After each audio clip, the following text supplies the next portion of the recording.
शाम के 7 बजने को है। सीधे हैदराबाद के बीजेपी दफ्तर से आप देख रहे हैं आज तक। मैं हूं आपके साथ चित्रा त्रिपाठी। सबसे बड़ी पार्टी भले ही टीआरएस यहां पर बनती हुई दिखाई दे रही हो नगर निगम के चुनावों में, लेकिन भारतीय जनता पार्टी और उसके कार्यकर्ताओं का जोश हाई है। 4 से 40 सीटों पर पहुंचने का ये जो भारतीय जनता पार्टी का करिश्मा रहा अपने आप में, दक्षिण के दूसरे दुर्ग में अब वो फतह इसी के जरिए 2023 के लिए करवाना चाहेगी। बीजेपी दफ्तर में कार्यकर्ताओं का जोश कैसे है, ये मैं पीछे की तस्वीरें आपको दिखाना चाहती हूँ। आपको बता दें कि लगातार यहाँ पर ढोल नगाड़े बज रहे हैं। जितने भी नेता सांसद आ रहे हैं सभी का वेलकम किया जा रहा है। अभी निजामाबाद के सांसद को यहाँ पर भारतीय जनता पार्टी के कार्यकर्ताओं ने गोद में उठा लिया था। कैसे ढोल ताशे अभी भी बजाए जा रहे हैं उसकी ये झलक देखिए। बीजेपी ने भले ही यहाँ पर उस तरह की जीत हासिल नहीं की हो जिसके जरिए वो अपना मेयर बना पाए, लेकिन यहाँ पर कार्यकर्ता बेहद उत्साहित जोश में दिखाई दे रहे हैं और खचाखच अंदर भारतीय जनता पार्टी का ये दफ्तर है, अंदर कार्यकर्ताओं की भारी भीड़ दिखाई दे रही है। आपको बता दें जिस तरह की पूरी ताकत बीजेपी और बीजेपी के नेताओं ने यहाँ पर झोंकी थी, यकीनन उसका बड़ा फायदा यहाँ पर मिलता हुआ उसे नजर आया। कहा ये पार्टी 2016 में सिर्फ 4 पर सिमटी हुई थी और कहा अब 40 के आसपास आती हुई दिखाई दे रही है। फिलहाल बड़ी खबर आपको दे दें, 135 सीटों के अब तक के नतीजे सामने आ चुके हैं और उसमें से बड़ी जानकारी ये है कि 132 सीटों में से नतीजे घोषित हुए हैं। 53 सीटों पर टीआरएस ने जीत हासिल की है। बीजेपी के खाते में अब तक 35 सीटें गई हैं, जबकि एआईएम की पार्टी ने 42 सीटों पर परचम फहराया है और महज 2 सीटों पर कांग्रेस पार्टी सिमटती हुई दिखाई दे रही है। लेकिन अब तक के जो रुझान निकल कर सामने आए हैं उसके हिसाब से टीआरएस 62 पर, बीजेपी 43 पर, एआईएमआईएम 43 पर और कांग्रेस पार्टी 2 सीटों पर सिमटती हुई दिखाई दे रही है। तो कुल मिलाकर भारतीय जनता पार्टी के लिए यहाँ पर जश्न का मौका है और जश्न मनाया भी जा रहा है। भले ही यहाँ पर बड़े दिग्गज नेताओं की मौजूदगी नहीं हो, लेकिन यहाँ के तेलंगाना के जितने भी बड़े नेता हैं वो इस समय बीजेपी दफ्तर के अंदर मौजूद हैं और जाहिर तौर पर अपने कार्यकर्ताओं का उत्साह बढ़ाने में कोई कोर कसर, कोई कमी वो छोड़ते हुए दिखाई नहीं दे रहे हैं। वैसे तो ये नगर निगम का चुनाव था, लेकिन बीजेपी ने राष्ट्रीय स्तर के नेताओं को यहाँ पर उतार कर इसको राष्ट्रीय स्तर का बना दिया। यही वजह रही कि सबसे ज्यादा चर्चा अगर हाल के दिनों में किसी एक बड़े मुद्दे की रही है तो वह है बीजेपी के इस ताकत झोंकने की कवायद और लोकल चुनावों को आखिर इतना वोकल बीजेपी क्यों कर रही थी। तो उसके पीछे की बड़ी कहानी भी निकलकर सामने आ गई है। आपको बता दें कि बीजेपी दरअसल यहाँ के चुनावों के जरिए 2023 में तेलंगाना में विधानसभा में कड़ी टक्कर देना चाहती है टीआरएस को। यही कारण है कि यहाँ पर अब कार्यकर्ता जोश से लबरेज और दावा इस बात का किया जा रहा है कि अब तो आगे की हमारी राह बहुत आसान रहेगी और केसीआर उनकी पार्टी के लिए मुश्किल। लेकिन एआईएमआईएम सबसे ज्यादा निशाना बीजेपी के दिग्गजों ने इसी पार्टी पर साधा, असदुद्दीन ओवैसी पर साधा। असदुद्दीन ओवैसी ने भी कोई कोर कसर कमी नहीं छोड़ी थी। लेकिन आपको बताते चले कि 2016 में 44 सीटें जीतने वाली असद की पार्टी भी इस बार आप देख पा रहे हैं कि किस तरह की परफॉर्मेंस करती हुई दिखाई दे रही है।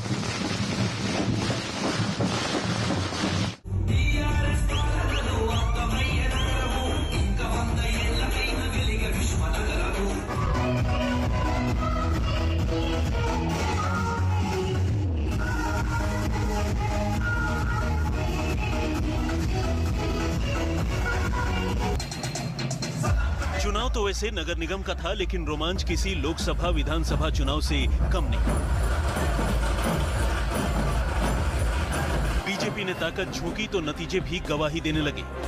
ग्रेटर हैदराबाद नगर निगम चुनाव में बीजेपी पिछली बार 4 के आंकड़े को पीछे छोड़ 40 पार चली गई। दक्षिण के दुर्ग में दूसरा दरवाजा खोलने की बीजेपी की रणनीति काम कर गई।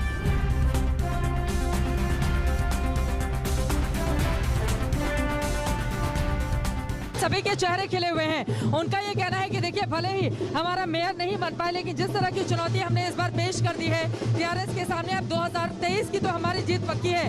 मतलब उत्साह इतना ज्यादा है कि अभी से वो अगले 3 सालों की बात कर रहे हैं। और इसी के साथ उनके दक्षिण का दरवाजा जिसको सिर्फ खटखटाने की बात बीजेपी की ओर से कही जा रही थी कि कर्नाटका के अलावा दूसरे राज्यों में उसको पैर पसारने हैं, लेकिन यकीनन आज की इस जीत के जरिए भले ही वो जो दावा कर रही थी कि मेयर हमारा होगा उसमें वो कामयाब नहीं हो पाई हो, लेकिन ये जीत उसके लिए आगे की राह को यकीनन बहुत आसान करने वाली है। बीजेपी के लिए निजाम के शहर में भगवा मीनार खड़ी करना आसान नहीं रहा। पार्टी ने खूब मेहनत की, चुनावी प्रचार में बड़े नेताओं को उतारा। बीजेपी अध्यक्ष जेपी नड्डा, यूपी के सीएम योगी आदित्यनाथ और गृह मंत्री अमित शाह ने पार्टी के लिए प्रचार किया। तेलंगाना के सीएम चंद्रशेखर राव से लेकर ओवैसी तक को ललकारा। चंद्रशेखर राव जी से पूछना चाहता हूं, ये मजलिस के साथ आप जो समझौता करते हो, इसमें हमें कोई आपत्ति नहीं है, कोई आपत्ति नहीं, कर सकता है। लोकतंत्र में कोई भी व्यक्ति किसी के साथ भी जाता है, मगर गुप्त समझौता क्यों करते हो? इतनी हिम्मत क्यों नहीं है कि मजलिस के साथ खुलेआम सीट शेयरिंग कर लड़े? एक कमरे के अंदर इलू इलू कर आप सीटें बांटते हो। भाई मैं जब कार्रवाई करता हूं तब तो हाय तौबा करते हैं पार्लियामेंट में, देखा नहीं है आपने? कितनी बड़ी आवाज में रोते हैं। और एक बार लिख कर मुझे दे दे, बांग्लादेशी और रोहिंग्या को निकालना है, बाद में मैं करता हूं, जरा लिख कर देने के लिए बोल दीजिए उनको। सिर्फ चुनाव में बात करने से नहीं होता है, जब निकालने के लिए पार्लियामेंट में बहस होती है, कौन इनका पक्ष लेता है? देश की जनता जानती है, सबने लाइव टेलीविजन पर देखा है। ग्रेटर हैदराबाद नगर निगम चुनाव में बीजेपी के बड़े नेताओं का उतरना यूं ही नहीं था, इसके पीछे आगे की रणनीति है। 2023 में तेलंगाना में होने वाले विधानसभा चुनाव का ट्रेलर है, जिसका रिहर्सल बीजेपी ने इस चुनाव के जरिए करके विपक्षियों पर धावा बोल दिया। जी हम 4 से 50 तक पहुंच रहे हैं। ये इलेक्शन जो है मार्च में आने वाला था, ये डर कर केसीआर ने प्रीपोन किया है। उसका नतीजा ये हुआ कि थोड़ा 31 सीट हम पीछे रह गए। कोई चिंता नहीं, हमारा टारगेट तो असेंबली 2023 है, पार्लियामेंट 2024 है। हम फिर भी बहुत ही संतुष्ट है, हैप्पी है। हम सेलिब्रेट करेंगे और यही स्पीड को हम आगे बढ़ाएंगे और यहाँ पे तेलंगाना भी जीतेंगे। देश के सबसे बड़े नगर निगम में से एक ग्रेटर हैदराबाद नगर निगम का सियासी रसूख ही कुछ ऐसा है कि इस दुर्ग में जगह बनाना बीजेपी के लिए जरूरी। वहाँ के लोगों की जीत है और मेरा मानना है वो भ्रष्टाचार के खिलाफ था, वंशवाद के खिलाफ था, वो राष्ट्रवाद के पक्ष में था और रिजल्ट भी आज राष्ट्रवाद के पक्ष में आ रहा है। ये नगर निगम 4 जिलों में है, जिनमें हैदराबाद, मेडचल, मलकजगिरी, रंगारेड्डी और संगारेड्डी शामिल हैं। पूरे इलाके में 24 विधानसभा क्षेत्र शामिल हैं, तो तेलंगाना की 5 लोकसभा सीटें भी आती हैं। यही वजह है कि ग्रेटर हैदराबाद नगर निगम चुनाव में केसीआर से लेकर बीजेपी, कांग्रेस और असदुद्दीन ओवैसी तक ने दिन रात एक कर दिया। पतंग का निशान है। लेकिन पिछली बार हाशिए पर खड़ी बीजेपी ने इस बार कमाल कर दिया। बीजेपी के शानदार परफॉर्मेंस का असर ये होगा कि दक्षिण में कर्नाटक के बाद तेलंगाना, तमिलनाडु और केरल में पैर पसारने में बीजेपी को राहत रहेगी, जहां बीजेपी अब तक कामयाबी के लिए बरसों से जीतोड़ मेहनत कर रही है। आशीष पांडे और आशुतोष मिश्रा के साथ चित्रा त्रिपाठी, हैदराबाद, आज तक। तो अपने आप में बेहद महत्वपूर्ण और बेहद दिलचस्प ये लोकल चुनाव, जिसके लिए वोकल होकर बीजेपी ने अपनी पूरी ताकत झोंक दी थी। इस वक्त विवेक जी हमारे साथ पूर्व एमपी यहाँ के मौजूद हैं, उनसे हम बातचीत करते हैं। किस तरह से देख रहे हैं बीजेपी की इस जीत को आप? हम लोग पहले से बोल रहे हैं कि ये मुख्यमंत्री केसीआर जो एक तुगलक जैसा मुख्यमंत्री है, वो सीधा स्टेट को नहीं चला रहा है। जो नंबर 1 स्टेट करप्शन ये भारत देश में है बोले तो वो केसीआर का है। लेकिन सीटें तो उन्हीं को ज्यादा मिली हैं। नहीं सीटें तो उन लोग वो मेयर भी बनाने जा रहे हैं अपना। 99 से 55 सीट्स आया, मतलब क्या है, more than nearly 50% of the voters have voted against him. तो मतलब बीजेपी के कार्यकर्ता यहाँ पर एक मिनट, बीजेपी 4 सीट्स थे इसके पहले, अभी 50 सीट्स के करीब जीत रहे हैं। So it shows how BJP has progressed. और परसों डुब्बा के इलेक्शन जीते, अभी 10 गुना ज्यादा सीट जीते हैं ये म्युनिसिपल इलेक्शन में, और आने वाले करीब Nagarjuna Sagar by election BJP जीतेगा। फिर ये भारतीय जनता पार्टी के यहाँ के पूर्व एमपी अब कह रहे हैं कि आगे आने वाले जितने भी इलेक्शन है 4 गुना ज्यादा ताकत से बीजेपी उसमें जीत दर्ज करेगी, लगेगी। और यकीनन यहाँ पर जिस तरह का उत्साह, उमंग, उल्लास देखने को मिला है, वो अपने आप में कम से कम भारतीय जनता पार्टी के लिए अभूतपूर्व कहा जा सकता है। हालांकि नंबर 1 पार्टी वो नहीं बनी, लेकिन पीछे आप सुन सकते हैं भारत माता की जय के नारे भी यहाँ पर भारतीय जनता पार्टी के कार्यकर्ता लगाते हुए। लेकिन अपने आप में बेहद दिलचस्प, बेहद महत्वपूर्ण। आपको बताते चले कि AIMIM के गढ़ में जिस तरह की सेंध लगाने की कोशिश यहाँ पर बीजेपी की ओर से की गई, यकीनन उसमें वो कामयाब रही। कहा 4 सीटें जिसकी गिनती ही नहीं होती थी, न 3 में न 13 में, लेकिन यहाँ पर बीजेपी ने जो कमाल किया है। और अभी अभी आपने सुना किस तरह से बीजेपी के नेता कह रहे हैं कि जब तक फाइनल रिजल्ट आएंगे तब तक भारतीय जनता पार्टी 50 सीटों को क्रॉस कर जाएगी। तो कुल मिलाकर इस तरह का जोश, उमंग, उत्साह यहाँ पर बीजेपी दफ्तर में हैदराबाद में दिखाई दे रहा है। और इसके जरिए कर्नाटक के अलावा अब तेलंगाना की सत्ता को भी हासिल करने का सपना भारतीय जनता पार्टी संजोने लगी है। लेकिन उसके आपको बताते चले जो महिला कार्यकर्ता है वो किस तरह से उत्साहित है। जैसे जैसे रिजल्ट निकलकर सामने आ रहे थे वैसे वैसे उनका जोश कैसे हाई होता जा रहा था। जरा सुनिए, बीजेपी दफ्तर में मैंने बीजेपी की महिला कार्यकर्ताओं से की है बातचीत। भारतीय जनता पार्टी के दफ्तर में इस वक्त मेरी मौजूदगी है। आप देखिए 4 से ये पार्टी 40 के आसपास पहुंची, तो किस तरह से यहाँ के महिला कार्यकर्ताओं में उत्साह देखने को मिल रहा है। कितने खुश हैं आप लोग? बहुत खुश है। आज भारत में पूरा नरेंद्र मोदी जी के नेतृत्व में हर स्टेट में, तेलंगाना में तो निजाम की सरकार चल रहा है। ये केसीआर का पहला जमाने में 1947 में सरदार वल्लभ भाई पटेल जी ने निजाम को कैसा हटाया है। आपको लग रहा है लेकिन मेयर तो उन्हीं की पार्टी का बनेगा। बीजेपी कहाँ है? मेयर उनके पास है तो भी कोई बात नहीं है, लेकिन बीजेपी जो आज हैदराबाद में उनका जो स्थान लिया है, 40 सीट मजाक नहीं है। हम 4 सीट से 40 सीट तक है, ये स्टार्टिंग है। जो स्टार्ट से हम लोग कल 2023 में भारतीय जनता पार्टी तेलंगाना में अपना कायम करेगा, अपने सीट्स का कायम करेगा। जो तेलंगाना आवाम के लिए जो भी नेगेटिव काम कर रहे हैं वो आगे की लड़ाई है, आगे की लड़ाई है। आप सुन रहे थे कि भारतीय जनता पार्टी के जो कार्यकर्ता हैं वो किस तरह से उत्साहित दिखाई दे रही हैं यहाँ पर बीजेपी के दफ्तर में। और जाहिर तौर पर उनके लिए बड़ा मौका है। बीजेपी ने इतिहास रचा है। हालांकि वो अपना मेयर नहीं बनाने जा रही है, लेकिन इस 40 सीटों के जरिए जो 40 के आसपास अब तक आती हुई दिखाई दे रही है, उनके जरिए 2023 का बड़ा सपना वो जरूर देख रही है। लेकिन इन सब के बीच असदुद्दीन ओवैसी AIMIM के मुखिया, जिनकी तूती हैदराबाद और उसके आसपास के इलाकों में बोलती है।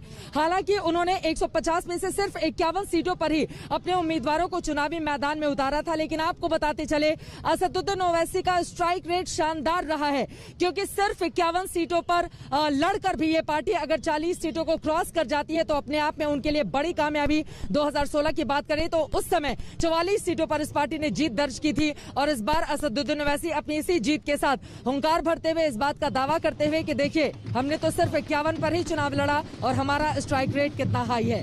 ये रिपोर्ट असदुद्दीन ओवैसी की पार्टी AIMIM की परफॉर्मेंस को बताते हुए।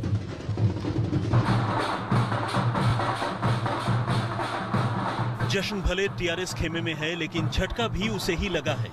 ग्रेटर हैदराबाद नगर निगम चुनाव में केसीआर की पार्टी वैसे तो सबसे बड़ा प्लेयर बनकर उभरी है, लेकिन चुनाव ओवैसी बनाम बीजेपी हो गया। बीजेपी ने इस चुनाव के जरिए दक्षिण के सियासी समंदर की गहराई नापी, वहां की फिजा में लोगों का मूड भांपा, दक्षिण भारत में लोकतांत्रिक विस्तार का तापमान जाना। लेकिन स्ट्राइक रेट में ओवैसी की पार्टी AIMIM ने सबको मात दे दी। 150 सीटों वाली हैदराबाद नगर निगम चुनाव में हार के भी जीत का जश्न मनाने वाली बीजेपी यूं तो मैदान में उतरी थी टीआरएस को चुनौती देने के लिए, लेकिन जमीन पर उसकी लड़ाई हुई असदुद्दीन ओवैसी की MIM के साथ। अब MIM ने तो अपनी सीटें बचा ली, लेकिन बीजेपी ने जो भी संख्या हासिल की वो टीआरएस के किले में भेद लगा करके, सेंध लगा करके। जाहिर है चिंता अब टीआरएस को है कि अगले विधानसभा चुनाव में उसका क्या हो सकता है, लेकिन बीजेपी के लिए ये किसी अच्छी शुरुआत से कम नहीं है। 150 वार्डों वाले ग्रेटर हैदराबाद नगर निगम चुनाव में ओवैसी की पार्टी ने 51 प्रत्याशी उतारे, यानी स्ट्राइक रेट 80% से भी ज्यादा रही। टोटल जो पोलिंग हुई उसका टोटल 63% की पोलिंग मजलिस के हफ्ते में, और हमारी जो लीड बीजेपी से है हमारी 5400 सीट। मेहदीपट्टनम में मजलिस इत्तेहादुल मुस्लिमीन ने भारी अक्सरियत से भारतीय जनता पार्टी को हराते हुए मजलिस इत्तेहादुल मुस्लिमीन का झंडा वहाँ पे गाड़ा। मैं शुक्रगुजार हूँ तमाम मेहदीपट्टनम की आवाम का, जिन्होंने सुलह मजलिस की आवाज़ पे लब्बैक कहा। इंशाअल्लाह हम आपके तवक्कुआत पे पुरजोर मेहनत करते हैं, आपके तवक्कुआत को करने की पुरजोर कोशिश करेंगे। कुछ भी नहीं है बीजेपी के पास। चुनाव प्रचार में ही ओवैसी और बीजेपी जिस तरह एक दूसरे पर प्रहार कर रहे थे, उससे लगने लगा था कि टीआरएस के लिए इस बार बहुमत हासिल करना आसान नहीं। You vote for Owaisi here, OIC becomes strong in Bihar. If you vote for OIC here, OIC becomes strong in a Muslim locality in Karnataka. If you support OIC here, OIC will become strong in Uttar Pradesh. And what does OIC mean? Who is OIC? OIC is Muhammad Ali Jinnah's new avatar. We must defeat him. अब किसी एक चेपीदे शोरबे ने कह दिया कि मजलिस के जो सदर हैं वो जिन्ना है। आप ये देखिए कि इलेक्शन बल्दिया का हो रहा है, ना बरखी के बारे में बात, ना लाइट या स्कूल का इंतजाम के बारे में बात। अगर इन तमाम लोगों को कोई मर्द नजर आता है तो असदुद्दीन ओवैसी नजर आता है। ओवैसी ने अपनी जमीन तो बचा ली, लेकिन केसीआर का किला ध्वस्त हो गया। 2016 में हुए ग्रेटर हैदराबाद नगर निगम चुनाव के नतीजों पर गौर करें तो टीआरएस ने 150 वार्डों में से 99 वार्ड में जीत हासिल की थी, जबकि असदुद्दीन ओवैसी की पार्टी एआईएमआईएम को 44 वार्ड में जीत मिली थी। वहीं बीजेपी 4 नगर निगम वार्ड में जीत दर्ज कर सकी थी और कांग्रेस को महज 2 वार्डों में ही जीत मिली थी, जबकि टीडीपी को 1 वार्ड में जीत हासिल हुई थी। हालांकि इस बार किसी भी पार्टी को बहुमत नहीं मिला, लेकिन इस लड़ाई से बंगाल की लड़ाई की झलक देखने को मिल रही है। बंगाल की जंग में ओवैसी की एंट्री हुई तो ममता के लिए हैट्रिक लगाना आसान नहीं। चित्रा त्रिपाठी, आशीष पांडे के साथ आशुतोष मिश्रा, हैदराबाद, आज तक। अपने आप में बेहद महत्वपूर्ण। देखिए, एक तरफ दावा कर रही है टीआरएस के मेयर उसका बनने जा रहा है। असदुद्दीन ओवैसी की पार्टी कह रही है कि 51 सीटों पर हमने चुनाव लड़ा था, 42 जीत चुके हैं। इसके जरिए स्ट्राइक रेट हमारा सबसे ज्यादा हाई है और हमने सबसे शानदार प्रदर्शन किया है। एआईएम भी खुश है। वहीं भारतीय जनता पार्टी ढोल नगाड़े जो बज रहे हैं वो खत्म होने का नाम नहीं ले रहे हैं। लगातार यहाँ पर आतिशबाजी और कार्यकर्ताओं को जोश आई। यहाँ के नेता आके बार बार मुझसे ये कह रहे हैं कि देखिए, यहाँ की बंजर जमीन पर कमल खिलाने का काम बीजेपी की ओर से किया गया है, तो यहाँ की अपनी अलग खुशी है। कुल मिलाकर आज के नतीजे बेहद दिलचस्प रहे हैं, लेकिन इसके जरिए दरअसल बीजेपी और एआईएमआईएम अब पश्चिम बंगाल की राजनीति को साधने की कोशिश करेंगे और वहां पर अगर असदुद्दीन ओवैसी एक बड़ा प्लेयर बन जाते हैं तो यकीनन वहां के मुस्लिम वोटरों का बंटवारा होगा और उसका फायदा बीजेपी को होगा। बीजेपी इसी रणनीति पर काम करती हुई फिलहाल नजर आ रही है, जैसा कि हम सब ने देखा था बिहार में जब 5 सीटों पर विजय हासिल की थी असदुद्दीन ओवैसी की पार्टी ने। खासतौर से ये सीमांचल के इलाके थे। सीधे रुख कर लेते हैं आज के इस जीत के मायने किस पार्टी के लिए क्या है, इस पर बातचीत करने के लिए आशुतोष हमारे संवाददाता लाइव जुड़ चुके हैं हमारे साथ। आशुतोष, एक तरफ टीआरएस खुश है कि मेयर वो बनाएगी, नंबर 1 पार्टी वो बनी। भारतीय जनता पार्टी के दफ्तर में लगातार ढोल नगाड़े की 4 से 40 पर हम पहुंच गए। एआईएमआईएम कह रही है कि 51 सीटों पर लड़ने के बाद 42 पर जीत हमने दर्ज कर ली है। देखिए, सबसे शानदार परफॉर्मेंस हमारी रही। तो ये मतलब सबके हाथ में देखा जाए लड्डू आ गया है। इसके मतलब और मायने हैदराबाद के लिए क्या निकाले जाए और आगे आने वाले चुनावों में अब आज के इस रिजल्ट का कैसा असर देखा जाएगा? आशुतोष, दरअसल पहला पहलू ये है चित्रा कि आज के चुनाव में शायद हारा कोई नहीं है, हर कोई जीता है। टीआरएस अपना मेयर बना लेगी। ओवैसी जितने सीटों पर लड़ते थे, जितनी उन्हें चाहिए थी उतनी सीटें यानी अपना किला बचाने में कामयाब रहे। बीजेपी दावा भले मेयर का हो, लेकिन जमीनी हकीकत उसे भी पता थी और इसीलिए दबी जुबान जो नेता थे वो ये कहते थे कि अगर हम 30-40 पे 4 का 40 कर लेते हैं तो अपने आप में बड़ी कामयाबी होगी। यानी वो भी बीजेपी के लिए एक बड़ी सफलता है। और अगर ये सफलता ना होती, अगर ये सफलता ऐसी ना होती तो यहाँ ये ढोल नगाड़े लगातार ऐसे ना बजते कि हमें रुकवाना पड़ता कि रुकिए ताकि मैं आपकी आवाज कम से कम सुन सकूं।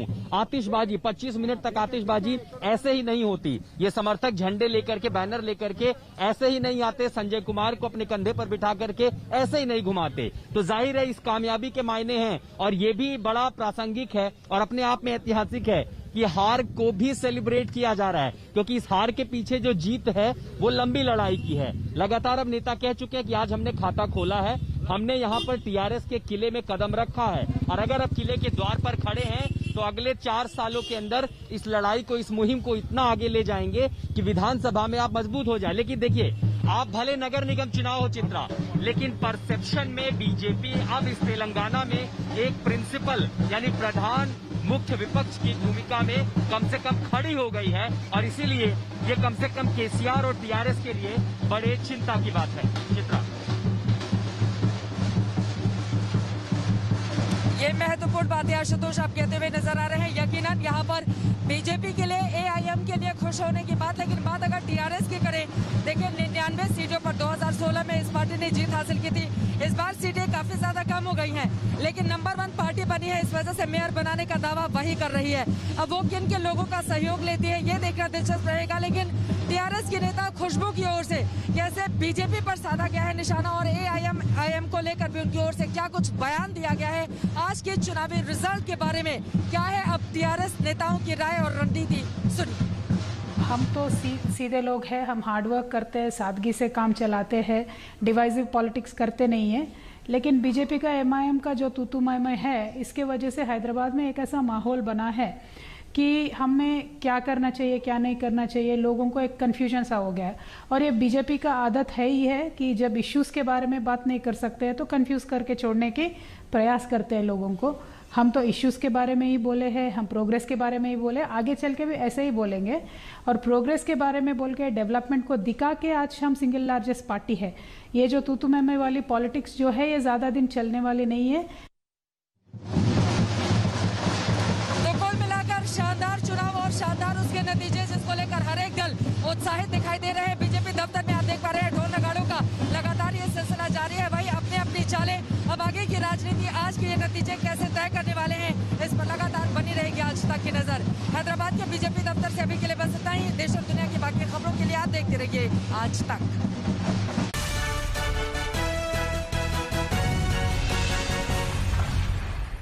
नमस्कार, मैं हूं अंजना ओम कश्यप। हमें उम्मीद है ये वीडियो आपको पसंद आया होगा। लेटेस्ट खबरों के लिए यूं ही देखते रहिए आज तक, और इस वीडियो के पसंद आने पर लाइक, शेयर एंड सब्सक्राइब करना ना भूलें।